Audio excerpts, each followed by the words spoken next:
Caitlin Tressler was reported missing April 2nd.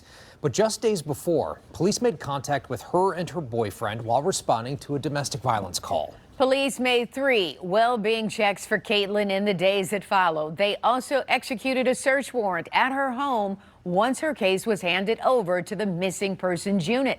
All right, take a look at this media alert sent out by Detroit police last Friday for 36-year-old Caitlin Tressler. Was last seen in the area of Webb Street between Linwood and Dexter. That was way back on March 27th. So we have a young woman that's missing, Caitlin Tressler, out of Detroit, Michigan. Wait till you hear the circumstances surrounding her disappearance. And they are naming the ex-boyfriend, but they're not giving us a complete history or saying his name. Well, that's what you have me for. I'm going to tell you everything, all right? Fugitive TV, stay tuned.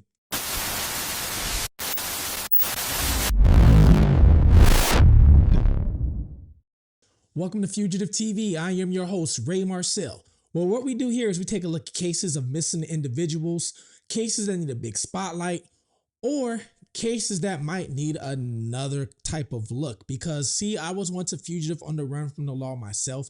I ran from the law for 15 years. I lived under different countries. I lived under different names in different countries. After I committed some white collar crime, I turned myself in. Now I have this channel. I own multiple businesses. I help family members locate missing people and help them locate people that need to be brought to justice. Because hey, I did it for so long that I know what it takes to do it. So I know where to look, how to look, and I know all the ins and outs.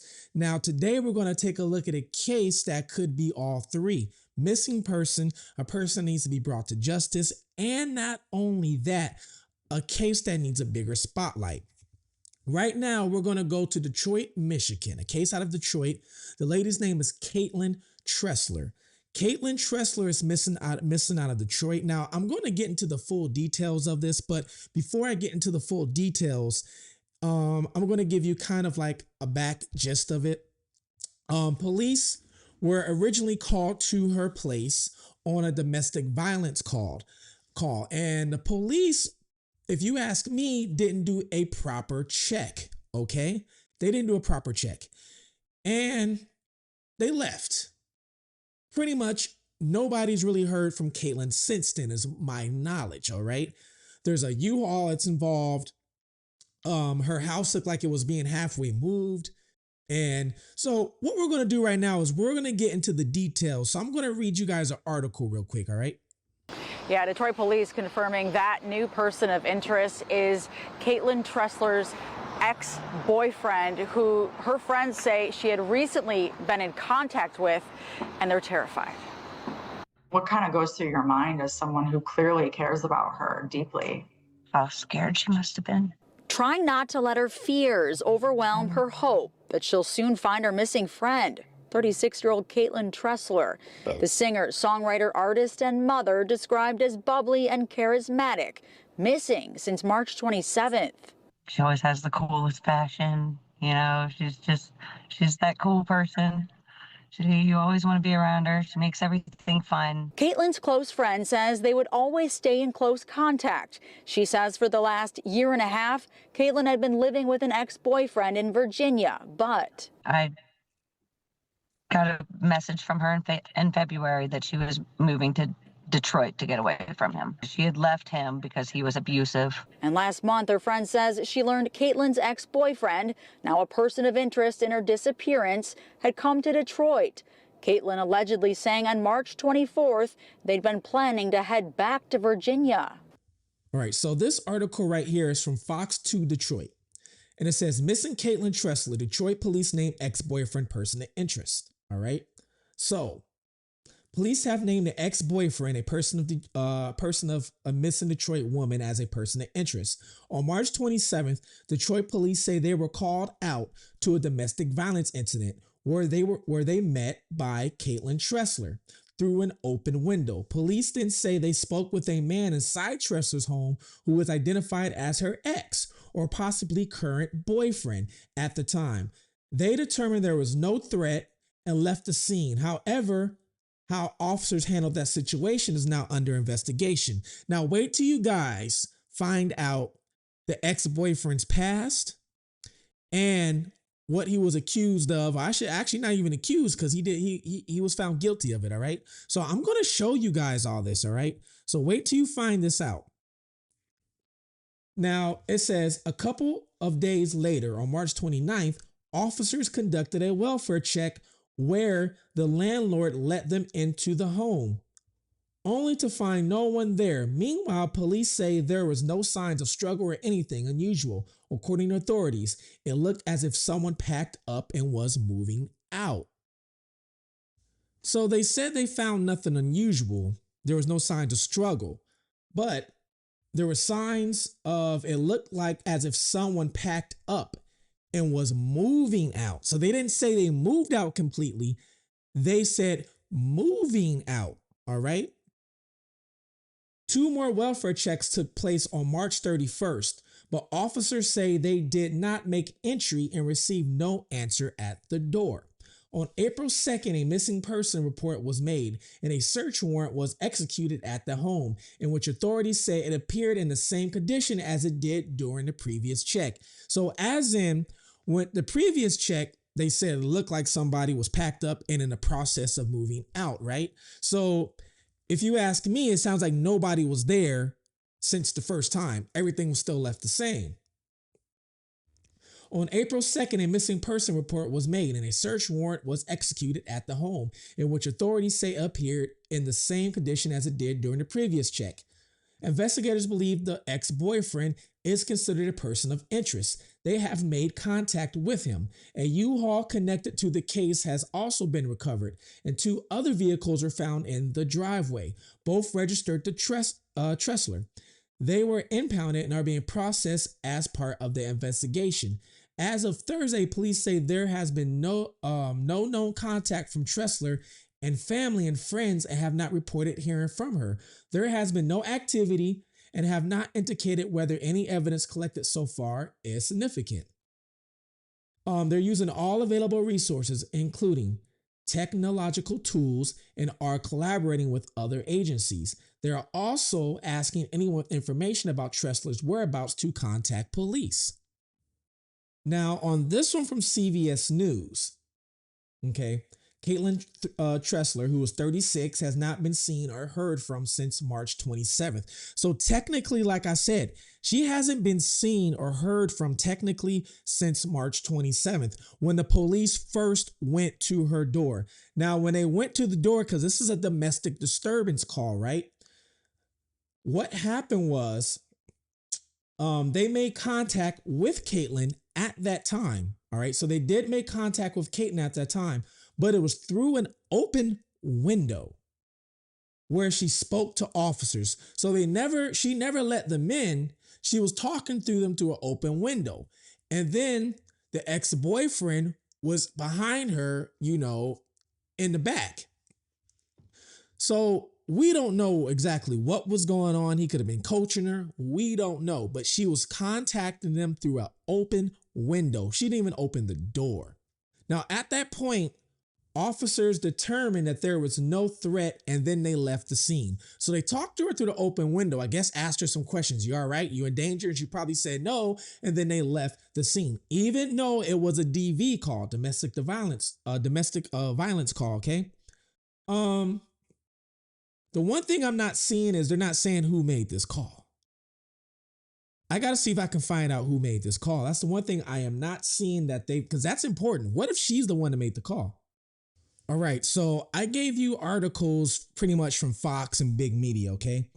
But here is something from Metro Detroit Crime Report. Watch the details, you guys, when you hear this. A Detroit police sergeant has been pulled from street duty as the department launches an internal investigation into how a domestic violence call was handled involving a missing 30-year-old Caitlin Tressler. The move comes as scrutiny intensifies over the initial police response in the days before her disappearance. According to Detroit Police Chief Todd Bedison, the sergeant and the responding officers should have entered the home on Webb Street rather than clearing the scene. Officers spent roughly 40 minutes outside the residence speaking with Tressler through an open window and her boyfriend from outside, despite reports that he had access to a knife, okay? A knife, and visible signs that Tressler may have been injured. Tressler told officers that she may have suffered a concussion and had a black eye.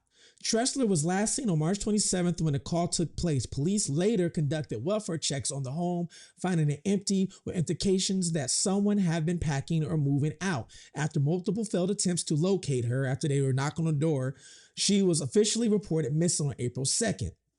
And has not been seen or heard from since. The case has since escalated, with their ex-boyfriend already named a person of interest. Investigators have recovered a U-Haul tied to him and impounded vehicles connected to Tressler as they continue to build a timeline. Now, with Internal Affairs reviewing an initial response, questions are mounting about whether different actions at the scene could have prevented what has turned into a high-profile missing case. All right, so now that you guys have the details of the backstory, this poor lady, and I'm still trying to figure out who called in the first place. If any of you guys know the details about this and you know exactly who called the police in the first place, was it Caitlin? I can't find that. The big media, what I'm reading is not saying who called. Was it the neighbor? Was it Caitlin? Because if it was Caitlin, if she called on top of them going there, and if she had visible wounds like was reported, and if there was a knife involved, why did they leave after just talking to her through a window? Now, in a lot of states and counties, if a domestic violence situation happens, like here in Florida, if you call the police and police show up at your door for a domestic violence situation, somebody's going to jail. It don't matter who, you got to figure it out. One of y'all got to figure it out. One of you guys are going to jail, if not both. That's the way it happens here. Now, I looked up in Detroit. Now, in Detroit, it didn't necessarily say somebody had to go to jail. What I saw, and you can correct me if I'm wrong, but when I Googled it, I saw that it's up to the police to do an investigation. And then once they do an investigation, they have to determine if somebody needs to go to jail or not. Well, if they show up, a woman doesn't even open the door. She's talking through a window.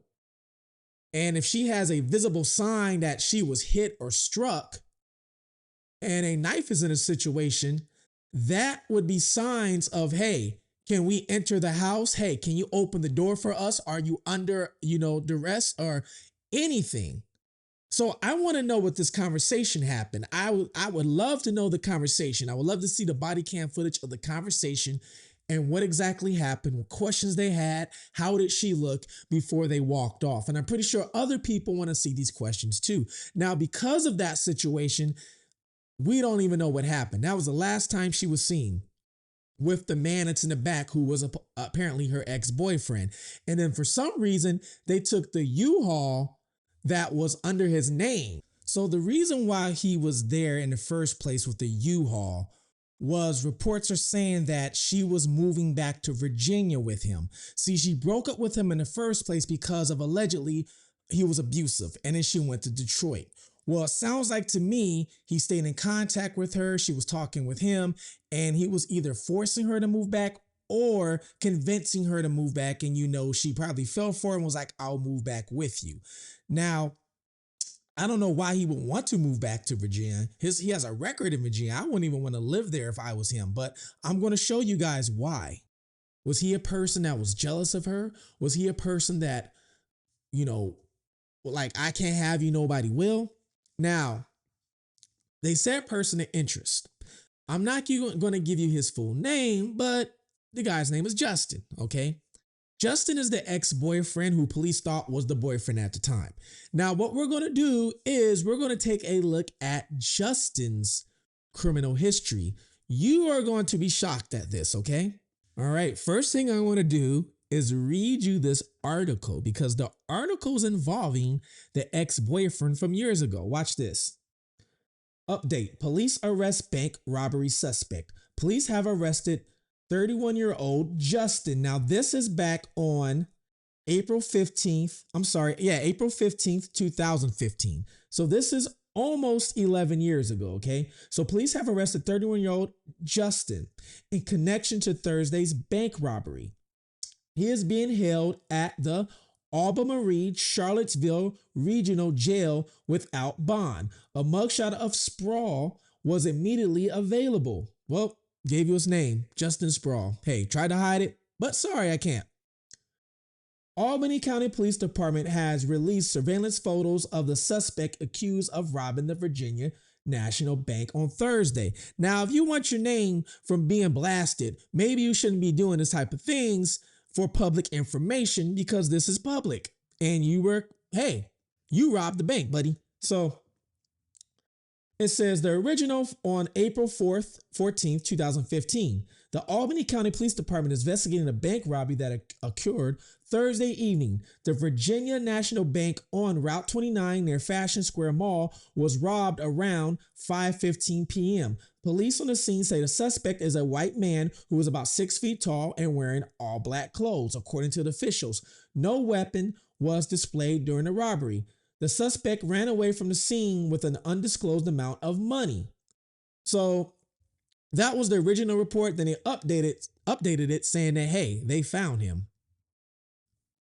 Now, if you want to know what happened after that, Justin Sproul gets 5-year prison sentence. Charlottesville, a man who was convicted of robbing an Albemarle County bank, can expect to spend the next 5 years in prison. 33-year-old Justin Hunt Sproul has been convicted of the April 2016 holdup at Virginia National Bank on 29 North. During a Wednesday hearing, a judge gave Sproul 10 years, then suspended half of his sentence. Police say Sproul did not display a weapon. So it went from 10 years. The judge basically gave him a suspended sentence. So if you guys don't know what a suspended sentence is, suspended sentence basically is he still has 10 years over his head, but the judge said you only have to serve 5 years in prison, which he probably didn't serve. He probably got out earlier than that, went to a halfway house and got on parole. But if he messes up any of that time, let's say he got out on parole and messes up, then the judge can turn around and say you have to serve the rest of your time, which is 10 years. So that's pretty much what a suspended sentence is.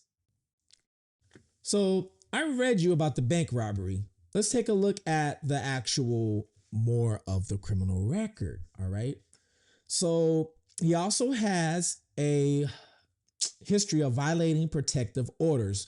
Somebody put a restraining order on him or a protection order and he violated. Probably an ex-girlfriend. Usually that's what happens. Another guy usually does not put out a protective order on a guy. A lot of times it's the girlfriend that does this. So I'm pretty sure it's a girlfriend. All right. Then you have the robbery conviction in 2016. He also has grand larceny 2 years before the robbery conviction. He also has, it looks like, an auto theft charge 2014, another grand larceny of auto theft 2014, failure to appear 2011, grand larceny 2010. These were felonies, robbery. Then it tells you right here for the robbery of the bank, he got sentenced to 5 years with a suspended sentence. So it does tell you right there. 2014. He also got a suspended sentence of 10 years for this one. So this guy already got, it looks like, probation right here. He got probation. All right. Then they gave him a suspended sentence of 10 years in 2014 for a grand larceny charge. Then 2 years later, he robs a bank. The judge gives him another suspended sentence. Make this make sense. Who is the judge? Is this county like this? This what happens in the county? Matter of fact, which county is this? This is Virginia. All right, Virginia. So this is all in Virginia. Looks like Portsmouth, Virginia. And then the other one is La Tommy Parish Court. Louisiana is where he violated protective orders, but the rest of that looks like Virginia that I'm reading off right now. So this is how they get down to Virginia. You can do what you want. The judge just keeps letting you out. So we got more in Virginia. 2023, failure to display license plates, no state inspections, so speeding stuff. Felony possession of weapon. This was for the bank robbery. All right. And it also says not a gun. So he didn't have a gun, but I wonder what the weapon was. A knife by chance? Because remember, the domestic violence call said there was a knife involved. All right. We're still looking. 2013, he had firearm possession by a non-felon. Okay. By a non-felon, firearm possession. 2013, he also had assault and battery, malicious bodily injury, a FTA warrant, 2010. So this guy's pretty much a career criminal, you guys. Pretty much a career criminal. I mean, there's almost 15 years of criminal activity going on. You got violence, you got all kind of things that's going on with this guy. Okay. Now, I know I told you in the beginning of the video, if you're new to my channel, you know my story. Only difference is I was not a career criminal. I grew up a good kid, made a bad decision when I turned about 21, 22, went on the run. But even while I was on the run, I went to school, opened up some business, and then turned myself in because, hey, I wasn't raised to be bad. This guy, on the other hand, look, it's still going. Shoplifting, 2013. Another concealed weapon charge, 2012. Petty larceny, possession of marijuana. Another suspended sentence. Some more probation. We're not done. Possession of a non-felon, 2013. Possession of a stun gun, 2013. Oh my God. It's like, when is this going to stop? It stops. Finally, it stops. This guy is the suspect. I understand why he's a suspect. Look at his background. Why? And he was the last person with her. 99% of these cases that I do, okay, and I'm just spitting facts here, telling you guys the real. 99% of these cases that I do, most of the time, it's the last person that was seen with the woman that is responsible for the woman's disappearance. It never fails, okay? The person last seen with them is always all the time that he's either done something with them or claim that they don't know what happened to them, all right? And then later on, we find out they did do something with them. There's a couple missing people cases that that's still open right now, where the woman was seen with the ex-boyfriend or person of interest still, and they're still trying to find either the body or still trying to find her, recovery, and they can't arrest the guy because there is not enough evidence yet because, first of all, they don't have a body or they don't know where she's at, right? Because she could still be alive out there somewhere, grown person, which is possible. So I'm not saying that this individual, Justin, did anything with Caitlin. I'm not saying that. But I'm just giving you real life facts right here. So I can see why he's a person of interest, especially with his past. It's not like his past was stealing candy or maybe stealing some money out of a register. No, this man went to prison for robbing a bank. This man has multiple weapons possessions. So why are you walking around with weapons so many times?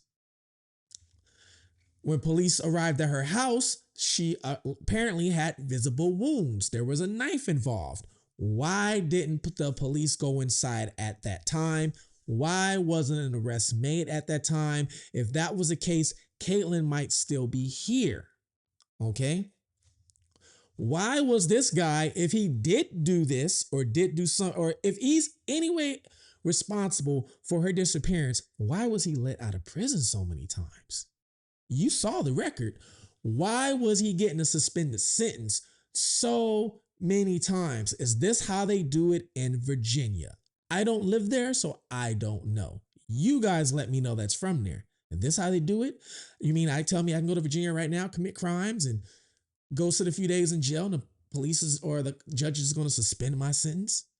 It seems like this is how it works in Virginia, because I've done multiple cases out of Virginia. Actually, one was in Charlotte, and I can't remember the guy's name, but she was last seen with her ex-boyfriend or somebody, and they later on found her inside of her car unalived. Sorry about the word unalive, but here in YouTube world, we have to have a filter. I can't use the MURDER word, red rum, because smaller channels like mine, they will flag the channel if I use the word, and then this video won't be shown to the masses or my video has not been spread out. So I've been doing good by using these filters, and that's the reason why I'm one of the fastest growing YouTube channels when it comes to true crime. I'm almost at 25,000 subscribers. So if you don't like the filter, please subscribe, help me grow, and I can take it off. Hey, bet, right? Let's do that. But they found her in the car unalived, and she was with this guy, Interest. And when you looked at his past, because I brought up his past, he should have been in prison. Matter of fact, isn't this the same? Isn't Virginia the same place with the girl who was from Ukraine? She escaped a war-torn country and was working at the pizza parlor shop or something like that, and then got on the subway, and the guy behind her, remember with the knife, that girl? Wasn't he supposed to be in prison too, and the judge let him out? Is that Virginia too? Please correct me if I'm wrong, but is that Virginia as well? So why all these cases I'm doing in Virginia, these people keep getting let out? Why? Somebody tell me something. I got questions. And nobody can give me these answers. And like I said, we're not talking about, oh, this guy stole a car. We're talking about this man robbed a bank. We're talking about this man has about 4 or 5 different weapons possessions. We're talking about 2 years before the rob the bank, he got a suspended sentence for 10 years before that. So he was on probation when he committed the bank robbery. Somebody make this make sense, y'all. And I'm not lying. I just showed you guys. So if any of you guys are close to the situation, if any of you guys know Caitlin and you want justice to be served, what I would suggest you do is bring this up to the higher ups, because this guy, if he is responsible, should have been locked up, shouldn't have been on the streets. He shouldn't have been there with a U-Haul trying to help her move. The cops should have been in the house arresting him if she had visible wounds on her face. Sorry, but my Nancy Grace comes out in some of these cases. You see the passion in real life, in real time. So I don't get it. I really don't. I hope that she is out there safe somewhere. You know, I hope she is. There's a lot of questions that need to be answered. I am going to be following closely with this situation. If any of you guys are watching this, you are welcome to message me, email me with any details. You can stay anonymous. You know, if you want to go on camera, you want to have a voice recording, you want to say something, you're allowed to, you can do that too. But if you know any of these details, like for example, who called the police in the first place? Because CBS ain't telling me, Fox ain't telling me, I can't find it. So who called the police in the first place? What's the sergeant's name that showed up at the door? I want to know all these details. Okay, I think we need to know a little more than what's being said. Now, I will tell you, I think it said that they are in contact with him. I think they said they're in contact with him. But if they're not in contact with him, I would tell you this. When a person usually goes on the run, the first thing they do is they go back to a place they are familiar with. They most of the time don't go to a new spot right away. They go to a place they are familiar with first, then they go there to lay out their plan. So this guy, he's originally from Virginia, okay? Originally from Virginia. So he's familiar with Virginia. He might have went back to Virginia. Now, the only thing about him going back to Virginia is he has a record there. So maybe he didn't go there, right? Another place he's familiar with that a lot of people probably don't know is Louisiana. Don't ask me how I know, but I know this. He has family in Louisiana. So if they are looking for him, he could be in Louisiana, all right? Think it's Slidell, Louisiana? Hey, that's all I'm going to say. You guys are welcome to message me. Hopefully they find Caitlin soon. If you guys know anything about the story, please comment below. If you're from Detroit, never heard of it, or you did, let me know below. Go ahead. Comments are open, no filter. You can say what you want. If you have any information you'd like to let me know, my information is always going to be in the description box below. So you can let me know any information you want. And like I said, I will keep you anonymous, all right? And Please like, subscribe, help my channel grow. Because the bigger I get, the more spotlight will go on cases just like this, okay? So if you like what I'm doing, please like and subscribe. Please take care of one another, all right? Look out for your surroundings and watch your surroundings, all right? Until next time, Fugitive TV, I'm out.